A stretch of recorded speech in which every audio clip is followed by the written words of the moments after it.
All right, welcome to another totally rewarding chats. I'm going to have a fun session today. I know I'm here with Paul. It's good to see you today, Paul. Thanks for updating your camera. Those that normally watch may have appreciated his camera going out, but it's nice to see you. And it's nice to see that I can see that you're thinking sometimes. That's really what it is. Like you'll know when I'm rolling my eyes at you instead of hiding.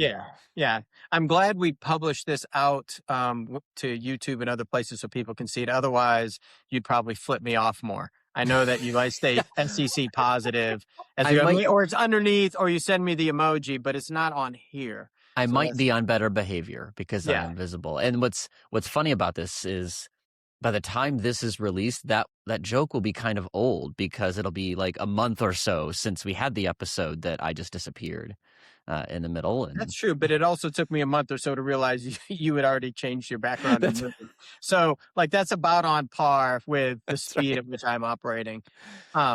We are stoked today to have Nancy, and we're just going to call her Nancy because we had to have Nancy on because on several other episodes, people, if they didn't know, people were referencing you, Nancy, as just Nancy.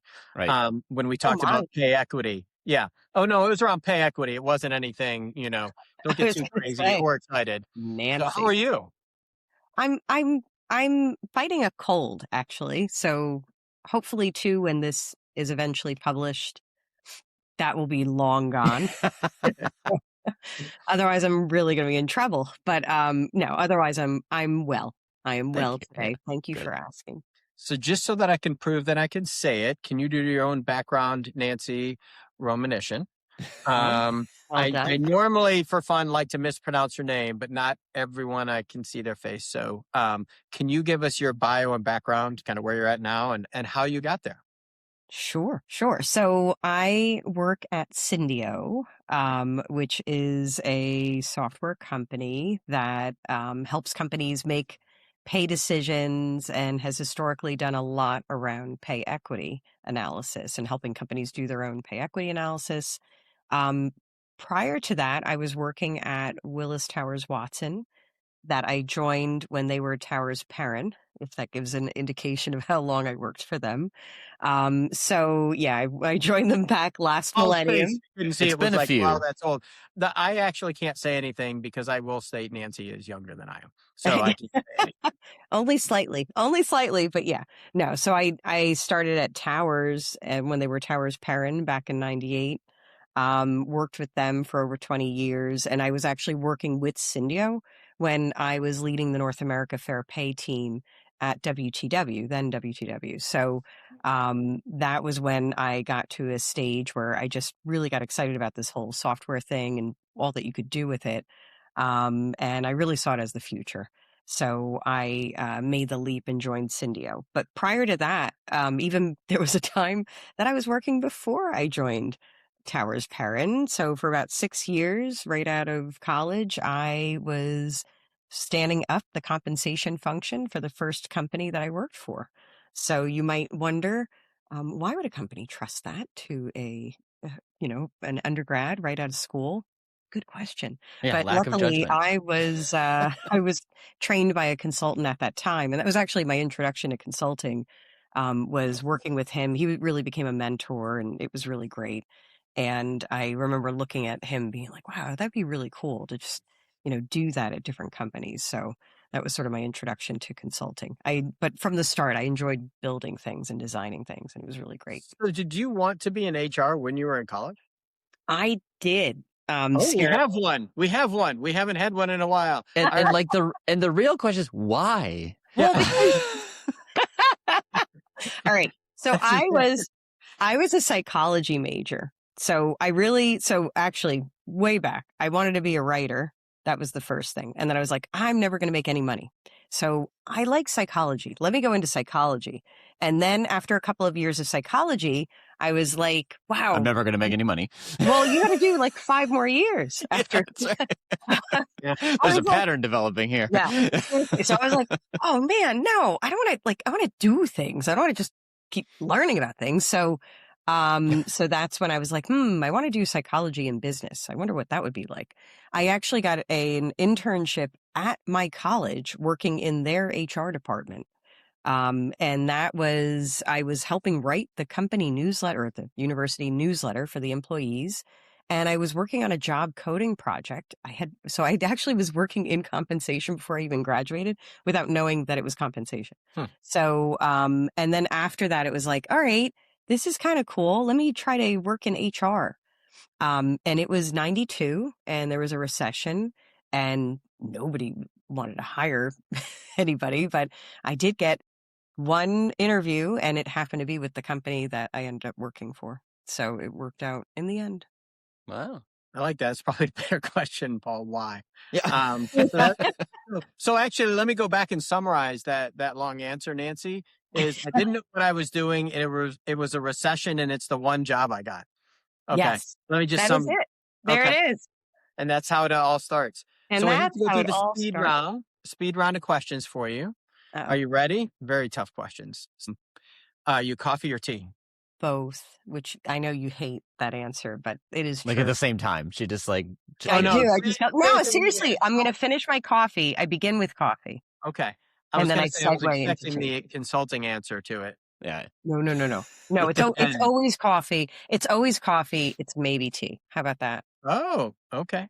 Maybe that's even better. I know you're an avid reader. And I like the optimism that you have given me a couple books that have words in them and not pictures.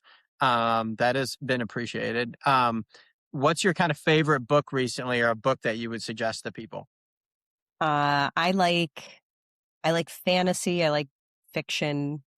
So I have a couple books back here, and so one of them I read relatively recently was Jonathan Strange and Mr. Norrell, which I'm a big Anglophile, and it's like a 20-year-old book. I don't know, by Susanna Clark. Anyway, it's really cool. I wanted to live in that world. It was really interesting. So that was a fun one. And then one that's more like modern times. I loved Tomorrow and Tomorrow and Tomorrow, which is by, who is she? Yeah, Gabrielle Zevin. That was really cool too. That was all about gaming, which I don't do, but it was super cool. I learned a lot. So highly recommend. There you go. All right. You have a weekend away by yourself. Would you spend it at a posh resort, or would you go out in the woods camping? So I've done a lot of the posh resort stuff. So I would actually prefer the camping stuff because it's been a while since I've done the camping. Paul with his rolling his eyes. So time, Paul. I need to go back and we need to score these. We need to actually go back and see what the actual number is, because we tend to go in streaks, actually. Yeah, it's kind of interesting. And you didn't give the new third choice. Like, you've already forgotten that we were lobbied to presenting it. Because, like, resort has, like, where is the resort, right? Like, we've gotten the little bit of is it in the city? And I think the new answer that people have gravitated towards, there's got to be water. Like, that's sort of the point, right? So, like, that's by water. Yeah. The islands by water. Water and beach doesn't need to be posh. It just needs to be by the beach, right? Or that's the question. That's the question: beach or mountain, right? Or lake or mountain, like water or mountain thing. Right. I guess you're gonna, so we get there. Bring out something interesting about you. Your favorite part of the triathlon: swim, bike, or run? Oh, bike, definitely. Paul's like none. Watching, finishing, no, it's because the swim is terrifying every time. It's just terrifying, and then that you're so relieved that you did it, and then you get on the bike and you're like, yes, I'm on the bike, and then the bike is just fun, and then you're like, yay, and then you get off the bike and you're like, oh my god, I have to run, and I feel like I feel like I'm walking. That's by far and away the best description of a triathlon I've heard in a long time. Like, that's that's great. And I will give Nancy mad props. She went from what do you phrase it? I was never an athlete, nor will I ever be an athlete or do anything athletic, to doing a triathlon. So mad props on that. And then, of course, the question you've seen me, I've never actually asked you, I don't think. You've seen me ask numerous times, crunchy or creamy peanut butter? Say it. Say it depends. No, I'm not going. No, creamy is what I have in my house, but I actually prefer crunchy, but no one else will eat it. And there's just not enough, 6 square inches for the second jar. Like, hey, I'm a mom. That's what we just learn. It doesn't matter what we want; it's what everybody else wants. Yeah, I don't know that's true, because I think here the kids had their stuff, and then there was always a secret stash of stuff that you preferred that they didn't even know you were doing. So it looked like you were taking one for the team, but you didn't. Yeah, like as I've hinted, like we became non-peanut family really because my son has a peanut allergy. But like prior to that, my wife's a creamy hardcore. I was a crunchy hardcore, and you better believe there were 2 jars of peanut butter right next to each other because neither of us were giving in. Like there is no way. Before kids, after kids, right? And we still I'm kind of in the after kids right now. My kids are 22. So now I'm emerging. It's back to, oh, yeah, that's right. I used to like this. Yeah. Oh, wait. So I'm sort of in that. You've got space in the pantry for that jar of crunchy peanut butter. Like, right. Life is too short to give that up, Nancy. Like, You're right, Paul. You're so right. So, folks, we live in a crazy world, and with each new headline, it is harder and harder to find the signal through the noise and understand if that annoying wannabe keyboard warrior in your office is actually a national security expert or just blowing smoke. Do you want to know the truth? Well, come join us on the At the Water's Edge podcast, hosted by retired Green Beret turned geopolitical analyst Scott Kelly, where we explore insights beyond the headlines to take a practitioner's view on national security and geopolitics. Join us at the Water's Edge podcast. So what I wanted to chat about was pay equity. Weirdly enough, I went back and counted how many times we've presented together, and I had to add the times we were on the panel with Paul to get to 20, which is a lot. And actually, there should be a moment of silence from everyone out there that you've spent that much time with me. That is a rough go. It's commitment. And that is definitely commitment, or the fact that you liked doing a triathlon, you just embrace the suck. That was just a new way to do it as you go. So all those times we've talked about the wicked problem of pay equity. I know you've been out on other panels and podcasted. Give us kind of the highlights that you've seen, and of course Syndio has hundreds and hundreds of clients. Give us kind of the highlight of what's going on right now and how you're seeing companies tackle that. And kind of the best practices from your perspective. I mean, I guess what's going on right now is what's been great to watch is the evolution of pay equity being this thing that nobody knew anything about to being this thing that everybody knows everything about. So I feel like when we started, say, last year, in the early days, we were at this moment of everybody had a plan of at least how they were going to talk about it and where it fit in their comp philosophy. So I think we had gotten to that place, whether or not you were doing it in-house or still working with other or whatever it was, you were doing something about it because you actually had to say something about it. Early last year, though, we had a significant sort of change in those folks that were being like super public about it and celebrating it, at least in the US, right? So with the administration, there was a lot of scrutiny on that in particular sort of, or a lot of companies, were guessing, where does, pay equity fit with DEI and just everything that you're kind of seeing, improving a meritocracy. And so there was a moment that everybody was like, whoa, what do we do? And then there was this realization of, hey, you know how you prove a meritocracy? You run a pay equity analysis.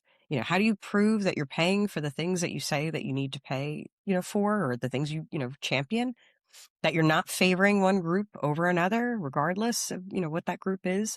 You run a pay equity analysis. It's a diagnostic tool that you use as part of comp management. That just makes sense. So we've seen that a lot of folks maybe are rebranding what they're doing, but they're not changing what they're doing. They may be talking about it a little differently, but they're still doing what they're doing. And a lot of that is really because of pay transparency overall. So it's still, the other thing I'm seeing is just as much as we've been talking about pay transparency for a really long time, I was reflecting on, it was in 2022 that I did my Naked and Afraid talk at World at Work, where I actually shared my own personal pay history. It's like to try to be like, hey, everybody, like this is going to happen. Most companies are still kind of doing what they have to do and are still sort of running those position and range analyses right before there's legislation where they have to post ranges. So we're still kind of seeing that we're just doing what we need to do, but everybody is still marching maybe slowly toward more and more transparency. So pay equity just becomes one component of, how do we tell our pay story in a way that's authentic, that we can stand behind and we can make pay decisions, confidently. So those are the types of things that we're just continuing to see companies wrestle with. What are you seeing from a best practices standpoint? So let's, I think you've heard me say, like, I assume most people want to be good payers. They're just they fit in the way, like money being one a lot of times, right? Yeah. Process, whatever. How are you seeing companies get started? When people first reach out to Syndio, or they're, when you're talking, we're talking to groups and they're like, Yeah. okay, we actually want to start going through this. How do they start the process without it seeming so overwhelming? I mean, honestly, a lot of the companies we're working with are doing something. They've already been doing something. It's more and more we're seeing it that we have to do it more often. We have to do it more. We have to automate it in some way. We have to be more transparent about what we're doing. We want to make sure we're doing it more robustly. Maybe we were sort of doing these like bigger kind of analyses, and now we want to get a little more granular. So what we're seeing is it's really more of that migration to how do we incorporate this into our overall comp management cadence. And so that I would say is sort of that in terms of best practice, it's really rethinking what do you do as a team and how can you, ensure that you're doing that sort of ongoing monitoring of what you're doing. I see it in the same way that you're seeing a lot of comp teams, they want more real-time data. They want, market data, and one of the things after having spent a career, building job architectures, it's kind of like, yes, these are all good things that you have to be doing. This is just part of your like compensation kind of hygiene, but like there's no like silver bullet. There's no one thing. It's doing all of these things together as efficiently as possible. And in an ongoing way. I think the one thing I'm enjoying I think it's dawning on people, like you can't just do like, we're going to do a whole job architecture and then we're going to do a big reveal. And like, here it is, we launch it.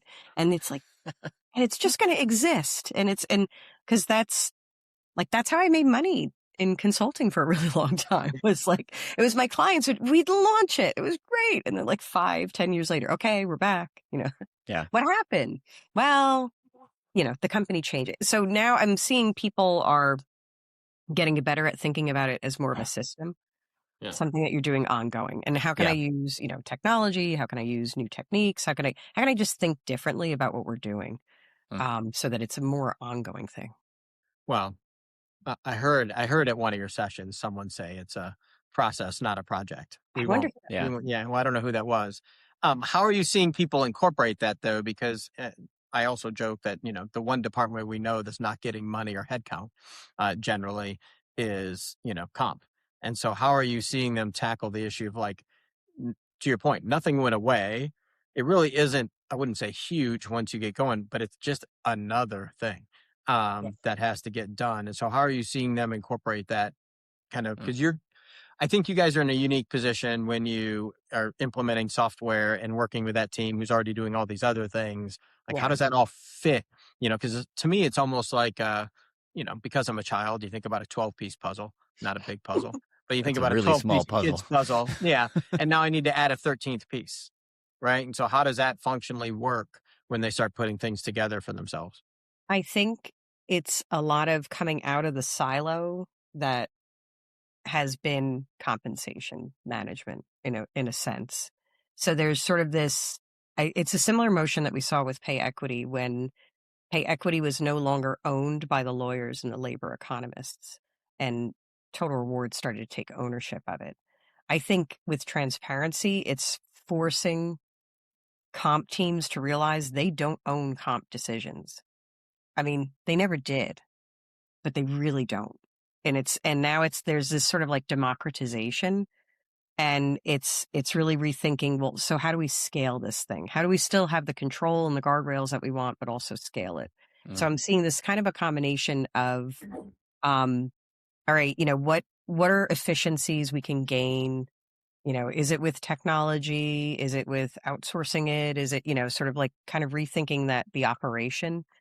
And then it's also having to do something you and I have talked about a lot during our sessions, which is basically compensation marketing. How do I get the buy-in I need from leadership? How do I sell what we're doing just across the board from top down, so that way I have to relinquish some control over what happens here in terms of how decisions are made. And, I can't be reviewing every single comp decision. It's just not possible. And a lot of the folks we talk to don't really want to be in that position, but at the same time, they're like, oh, but don't do that and don't do that. So that it's sort of like, all right, how do I balance, like, what are decisions that I'm okay with people making? How do we scale that quickly? And then what are the things that I need escalated that no, we do want to be able to weigh in on? And then, how do I get leaders to buy into that? How do I get leaders to do what I need them to do and pay attention to the right things? So I just see sort of this, I think, rethinking the operation.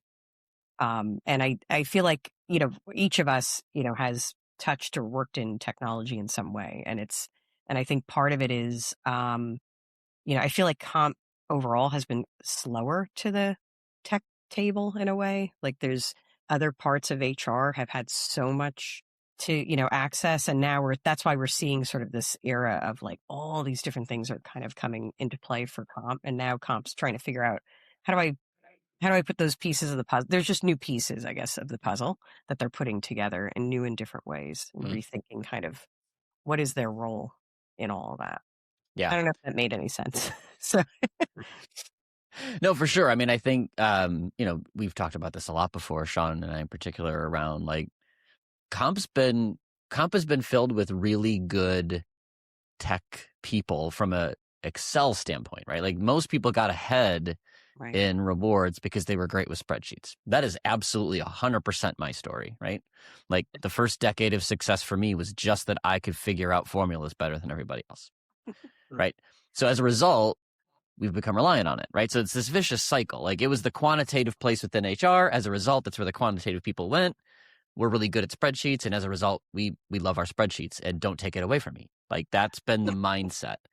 And I think now we're realizing, oh, there's problems with that, right? Those spreadsheets have mistakes. Those spreadsheets get too reliant on Paul who built it. And then when Paul goes somewhere else, we don't know how to run it.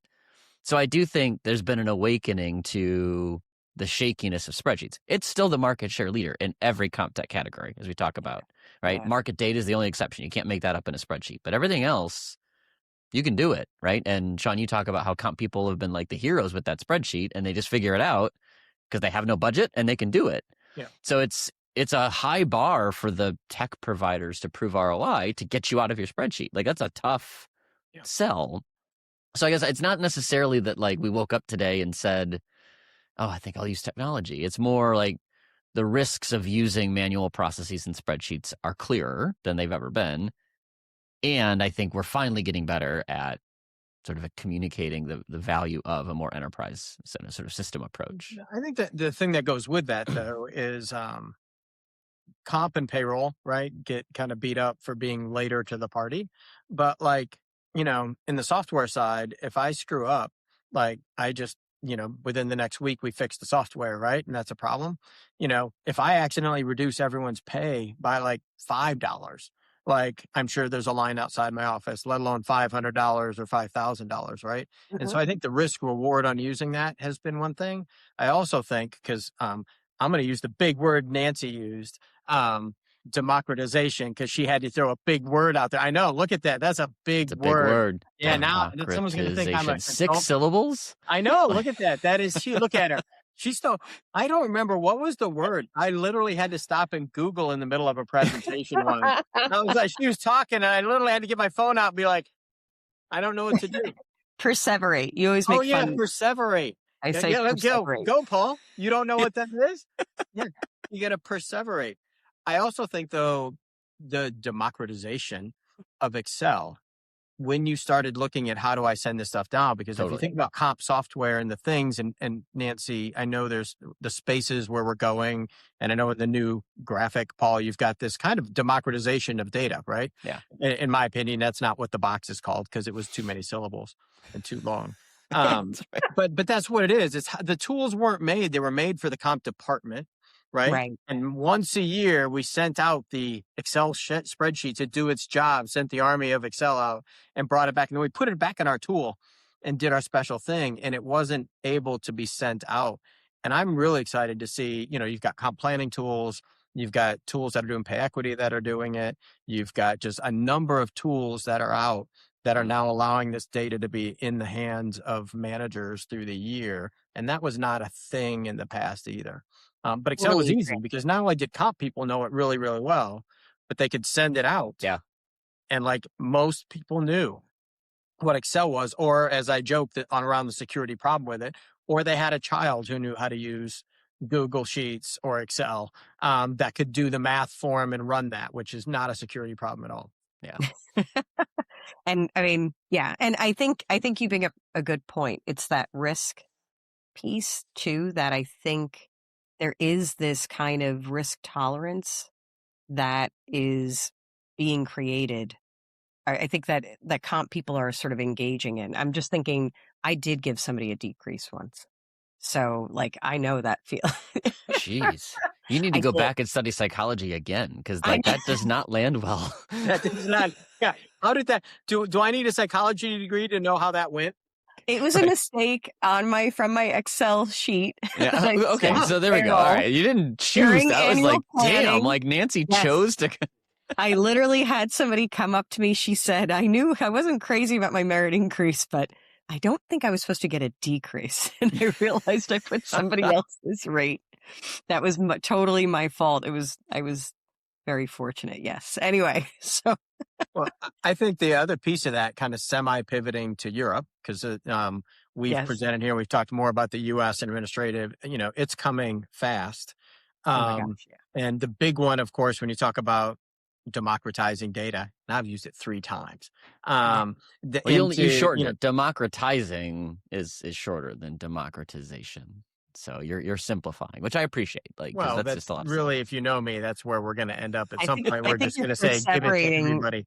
You're perseverating on this word of democracy. Oh God, here we go. Yeah, I still don't know what that means. Specifically, tie this to like Article 7. Paul and I've talked about, because this is, this kind of to me ties it all up with this right to information. So, do everyone a solid and give us your definition. Right to information. That normal people would understand with normal small words, Nancy. Basically, so Nancy can go in and request the average, or can make a request. They don't say exactly how. Can make a request for the average pay, and I'm going to put pay in quotations for a minute, for men and women in her category of work, or in this group, however the group is defined. So there's like a bunch of definitions around how you define the group, how you define pay, but essentially, it's a level of transparency that we're not accustomed to. Somebody being able to say, I want to know on average what women make, what men make, and then, by the way, summarize me too, show me as well, so that way I have a total comparison of how I fit kind of in this picture of this group. So, there's a lot around, say, category of work, how people are defining that. That's work of equal value. So a lot of companies are interpreting that to be, in a whole, say, grade, because that's work of equal value. It's why we value the work similarly. So we put everybody in the same grade. There's a whole question. Pay is also a really broad definition. So it's total remuneration. It's everything. So it's base, bonus, it's equity, it's allowances, it's your benefits, it's, so it's all of that as well. And any employee in the EU. So if you have one employee, they can make this request. So, there's a lot of activity right now, because as a lot of people are trying to figure out how they're going to operationalize it even, who's going to get the request, who's going to process the request, who's going to send the request back. How are they going to contextualize it? Do I share our comp philosophy along with that? Do I give them some other information? Like I know RTI, that right to information has a certain baseline of what needs to be provided, but like, do I pile on? Where does it show up? How do I do it? So it's been an interesting, we've had a lot of discussions with companies and, on the one hand, you want to be like administratively, well, just give employees access. Sure. And then like other folks are like, wait, what? No, I don't think so. It's so interesting on that piece though, because for me, like, on day, everyone keeps thinking about day one, right? There's right to information and like everyone's going to put a request in because like who's not, right? Like maybe some of the guys weren't who are like, I don't want to know how overpaid I am. Like, I don't need to know that, but like, they won't. But I'm of the belief that the overhead is going to drive this into the hands of the individuals because every time someone comes or goes, I'm going to go grab that next report. And then pretty soon I'm going to do the math to figure out who makes what. Right. So like if a guy leaves, did I move up or did I move down? Like what happened? And so it's just going to be this ongoing thing that you're like, the lift is going to be, I think, too high to not have somebody somehow, somewhere drop this in. And then I agree with you, Nancy, that lift includes like some weird questions that they haven't do before. Like, how do we share all year our pay philosophy at all times? Like that's usually a once a year, 80-page PowerPoint so no one will read it thing. Like, yeah. And that's where I think we just have to, one of the things I kind of keep coming back to is, the laws are the laws. And that tends to be, when you're threatened with fines, right, for not complying, yes, that's when a business often makes the decision to, well, I guess we got to do this thing. But at the same time, rewards are supposed to be rewarding, and employees are basically comp analysts now where they're able to look up and do their own analysis of what they should be paid.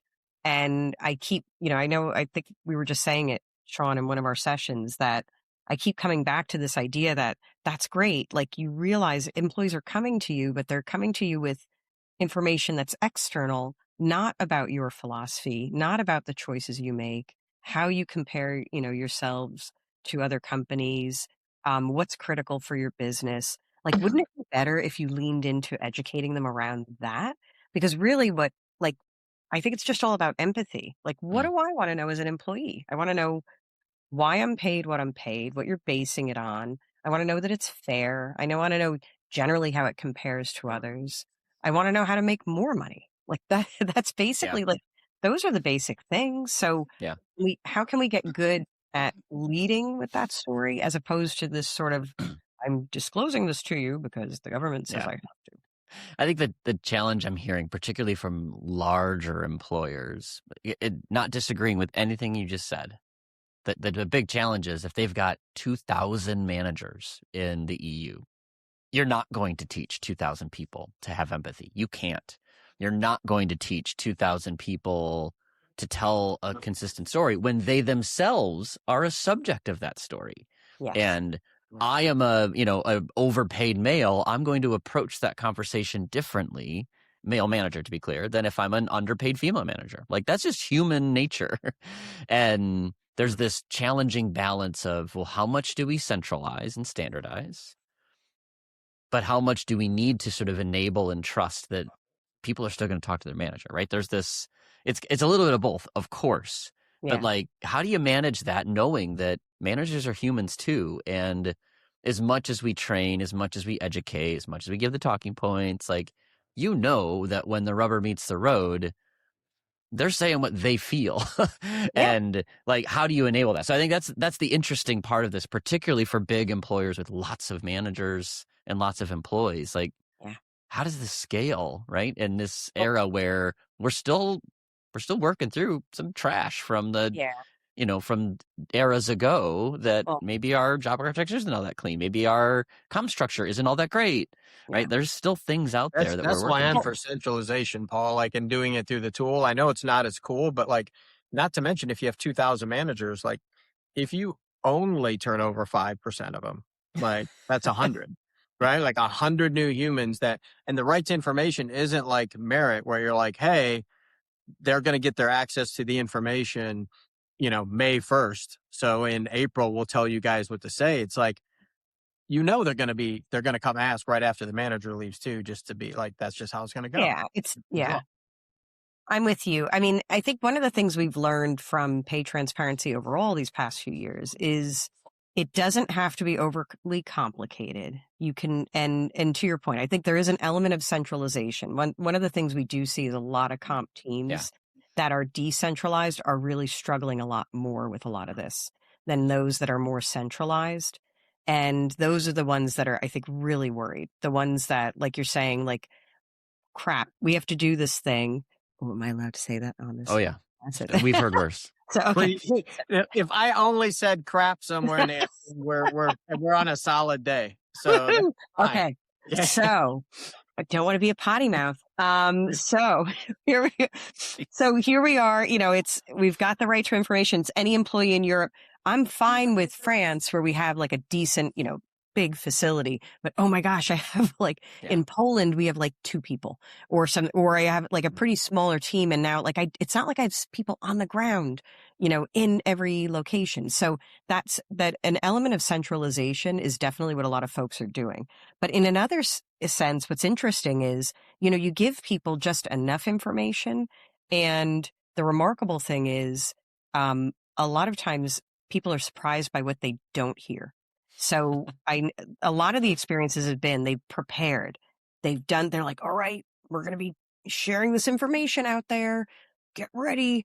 And they do all these education sessions. They do sessions with managers where they're letting managers have the talking points, but now speak them. Like, let's do some role playing. Let's try it out. Make sure you feel comfortable. You've internalized the messages. Okay, cool. Let's do office hours where I'm just get on a Zoom call and anybody can join and they're just going to ask me questions as a comp person. Ask me anything. So sometimes people just hearing each other, right? Managers answering other managers' questions. Great. Then the day comes. Our ranges are posted or this is public. They get no questions. Nobody asks anything. They've done all this preparation. A lot of times employees are hearing maybe for the first time that level of detail around the comp program. Even though you had the module on the website and they were supposed to study it and whatever, they never really paid attention until, a law went into effect. Yeah. So that's been the experiences of a lot of folks over time. I mean, you're always going to have people coming into the conversation who already don't trust you as an employer. They're suspicious. They've had bad experiences, whatever it might be. Yeah. So in some regards, it's just, I think you put your best foot forward. You keep it simple. You don't overcomplicate it. You're authentic. You're also not perfect. But I think it's, and you admit fully, there's things we have to work on. There are things we are prioritizing. We don't have all the money in the world. We have to choose kind of carefully where we're investing it. And I wonder too, just having been around the comp world long enough to remember sort of other attempts at transparency. I don't want to say they've fallen flat, but I think life finds a way to de-emphasize it. So the CEO pay ratio, we all thought that was going to be a big frickin' deal where we have to publish the average employee pay. Was it a big deal? Yes. I think what we found is for a lot of companies, the less you said, the more people didn't pay attention because, there's just a lot of reasons this doesn't make any sense. Or the original sort of UK gender pay gap reporting. I was at a company where we tried to explain why, and do it right instead of just doing it the way that we were told to do it. When we did it right, it caused more problems. If we just did it the way that the government wanted us to, we could say, well, it just so happens that our country's CEO is a male. So yes, it's going to be different. And nobody cared when I said that, right? So I'm waiting to see how does life find a way here. And I'm not encouraging companies to be nefarious or find the loopholes, but I wonder what's the unintended sort of, we didn't think about that side. Because that's true with every legislation, right? So my suspicion is over the next 2 years, the kinks will get worked out. The courts will weigh in on, I know it said this, but this is really the way that we want this to work. Yeah. Countries will evolve. I think our first set is not going to be the final set because Agree. It's sort of different than, or we want it to be different than what these other past transparency strategies have tried to be. But I will say this. I think that past transparency, though, was all in the aggregate. And I think that's where it falls. True. Yeah. Right? Yeah. Nobody, I mean, I keep coming back to, personally, I don't give a crap about, see, they're trying to be a little more G-rated. Anyway, I don't care about that aggregate number. That is sort of meaningless to me. I know the story the aggregate number is going to tell every time. I've had a career now of over 30 years, which sounds really scary, and guess what? I remember having these conversations when I was in HR, young HR professional, and we were looking at, for example, I worked for a retail company. And I remember a woman I worked with, and she's like, well, about men making more. And I'm like, nah, you know what? And I did a little analysis on our store managers at the time. I worked for Mikasa. They don't exist anymore, but the brand is still out there. It's dinnerware and crystal. And so I'm not throwing shade on them. But at the time, the operation, we had store managers. We had about 200 store managers. And, we sold dinnerware and stuff. So guess what? It was usually women that were the store managers. We did have a handful, though, of male store managers. And wouldn't you know, 201, they all made more than the women. And it was just, and at the time, I remember being like, wait, what? And I'm confident we could justify it with their experience and all those different things. But that was the fact, Jack. So I don't care about the aggregate number. What I care about is my individual number and the context you're putting it in. So when I do find out that I'm at the bottom of the range, and I find out that, Sean and I are doing the exact same job and he's in the middle of the range or near the top of the range, I'm going to wonder why. Yeah. And I think that's where right to information honestly scares me a little bit, in the sense that it's based on this big aggregated number. So as total remuneration, really? Okay. But then it is much more granular than we're accustomed to.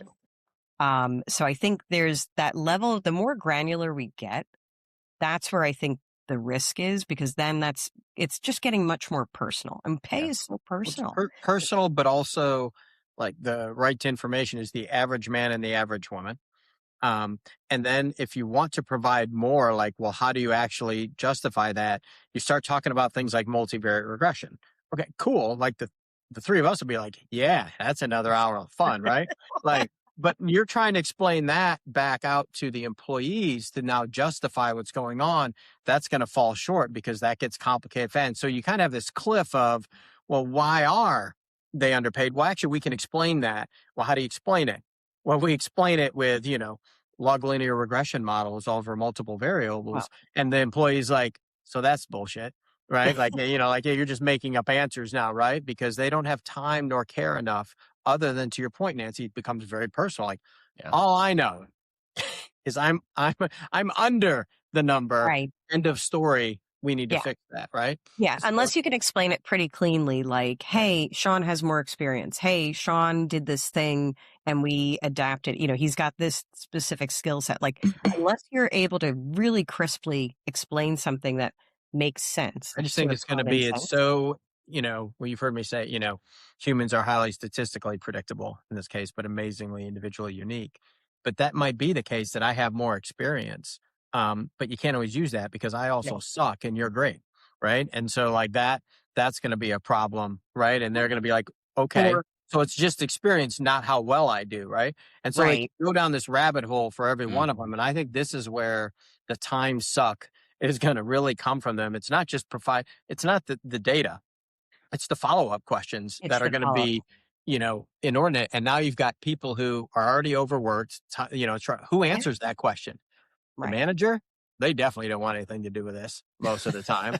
HR, they're like, please bring me back my spreadsheet. I want to go back and work with Paul on spreadsheets.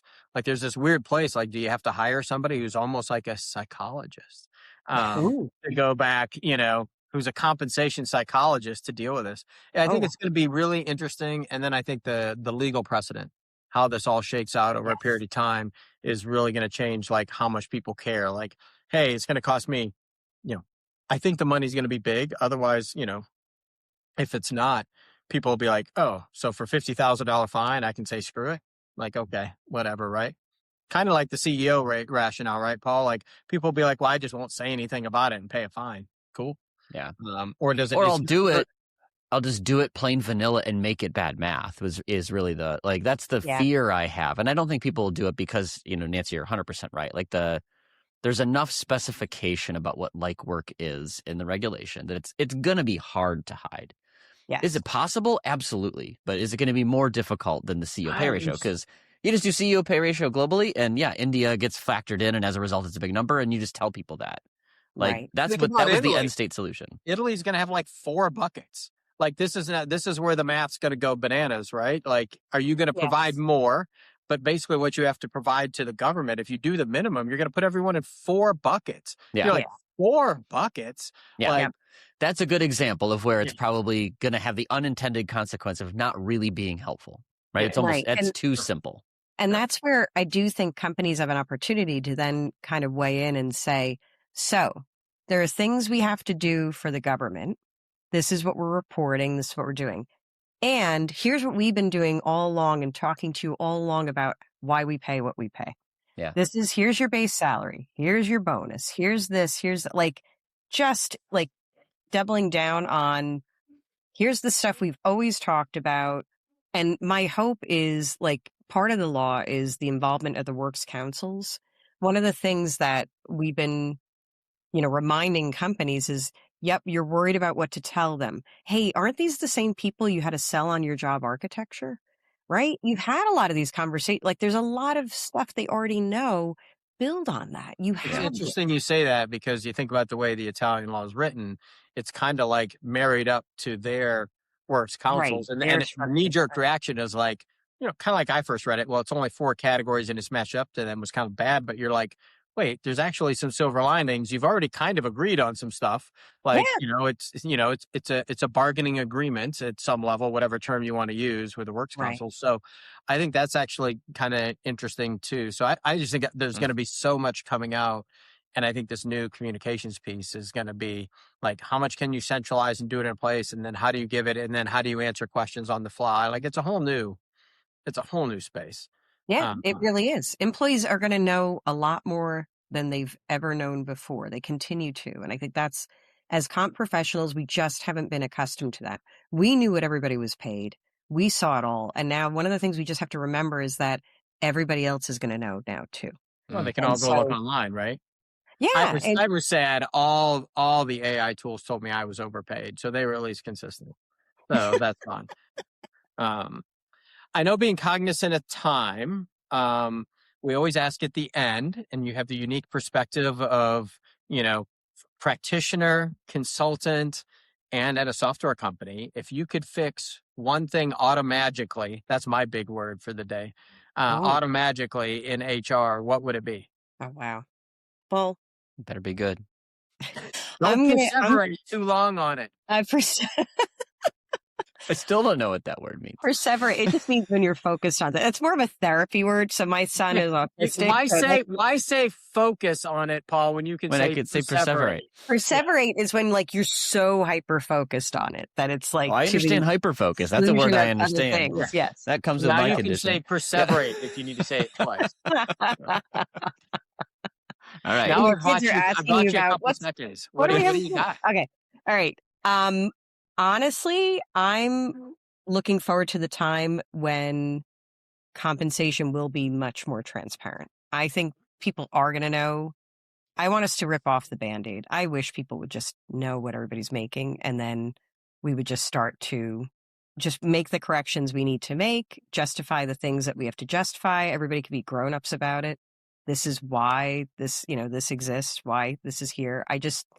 So I know that's not a popular opinion, but I did have that reaction to an exercise I did with some companies around what if everybody knew everything, had access to everything tomorrow? What would your reaction be? The first 3 reactions, because one of them would be you'd get sick or pass out. But then what would you do? And that helps you prioritize then what you need to work on. And I did have one person say, that'd be great. because then they would all know we've been telling the truth all along. And it was like, oh, I never had that reaction. That's cool. Well, that's assuming everything's good. But yeah. Yeah. That's awesome. So for those that aren't following Nancy, and I'm not going to try to spell your name here for those listening. Go and check on when we drop it. See it in the thing. Follow her. There's tons of great content she puts out from across the space around pay equity everywhere. Links to it, whatever. So she's a great person to follow. Great person in general. So we'll give you a big head. And also to follow. Yeah. And also to follow. And follow us if you can. And we really appreciate you taking the time out, Nancy. And you're just Nancy. So you're our first, I think you're our first guest that just goes by one name in the industry. You're like the Beyonce of pay equity now. I thought about that. Like, we didn't do it, but like, I don't think I've ever called Mark Zipko Mark. Like, he's always just Zipko, right? There are a few other people that kind of have. Which is an ironic one, because then if you have to spell it, it's a problem. Then you can't, right? But it's just fun to say. Like, there's a handful of people that like you can sort of shorten. Everyone's like, oh yeah, I know who that is. Yeah, and that's Nancy just showed up as Nancy right in the flow of conversation. Right. So, but give a follow, everyone. I really appreciate it. Thanks so much, Nancy. Thanks, Nancy. All right. Thank you both.